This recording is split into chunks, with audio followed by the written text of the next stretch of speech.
केसी प्रकाशन की हिंदी सरल व्याकरण से आज पढ़ेंगे हम वर्ण विचार। वर्ण की परिभाषा। लिपि में जो विभिन्न रूपों में अलग अलग ध्वनियाँ होती है, उनके अलग अलग चिन्ह होते हैं, उसे वर्ण कहते हैं। अर्थात भाषा की सबसे छोटी इकाई ही वर्ण कहलाती है। जैसे ए, ई, वर्णमाला। वर्णों के क्रमबद्ध लिखित स्वरूप को वर्णमाला कहते हैं।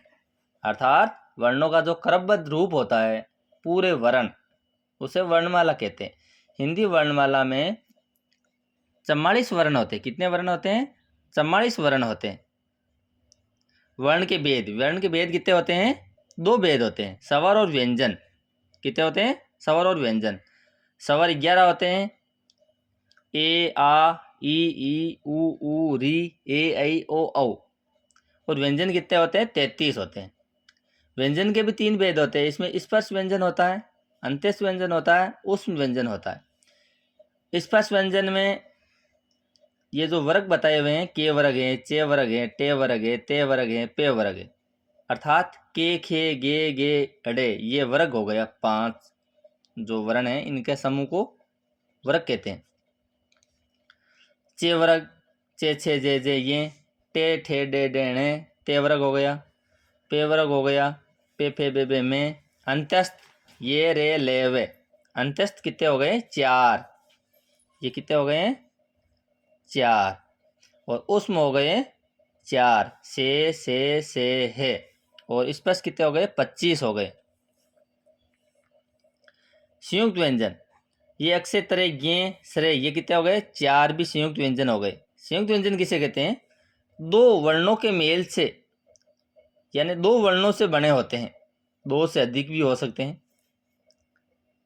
और अयोग, वाय, अंग और ए। अब विशेष जो वर्ण और ध्वनि, इसमें ध्वनि के बारे में हम पढ़ेंगे। ध्वनि, वर्णों के उच्चारित रूप को ध्वनि कहते हैं। वर्णों के उच्चारित रूप को क्या कहते हैं? ध्वनि कहते हैं। अर्थात आवाज, जैसे के हम बोलते हैं ना, वो ध्वनि हुई। और हमने लिख दिया के, वो क्या हो गया? वर्ण हो गया। आपने सुना होगा कि जानवर जो बोलते हैं, जैसे उनकी आवाज, वो ध्वनि तो निकालते हैं, लेकिन वो वर्ण नहीं लिख पाते हैं।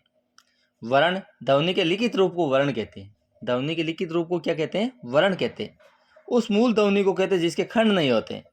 जैसे हम ए के हम टुकड़ा नहीं कर पाते हैं, के हम हाँ टुकड़े करते हैं। जैसे ए का हम टुकड़े कैसे कर पाते हैं? और आ का हम टुकड़ा करते हैं, ए प्लस ए, लेकिन उसका कोई मूल अर्थ नहीं निकलता है।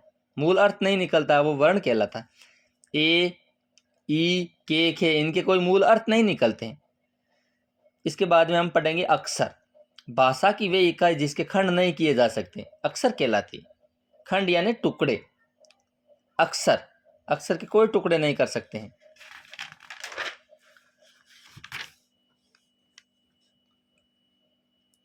जिस ध्वनि या ध्वनि समूह का उच्चारण एक सवा घात हो जाता है, उसे अक्षर कहते हैं। उसे क्या कहते हैं? अक्षर कहते हैं। हरदेव बहारी, जो कि हिंदी के जाने माने कवि, लेखक, जो कि उन्होंने बताया, जिस ध्वनि या ध्वनि समूह का उच्चारण एक सवा घात यानी एक ही सवा से बिना रुके, जैसे ए, ई, ऊ, के, गे, जैसे मोम, स्नान, ये क्या हो गया? ध्वनि हो गई। लिपि, भाषा के लिखित स्वरूप को लिपि कहते हैं। यानी लिपि क्या होती है कि जो भाषा का जो लिखित स्वरूप होता है, क्या होता है? भाषा का लिखित स्वरूप होता है, वही लिपि कहलाती है।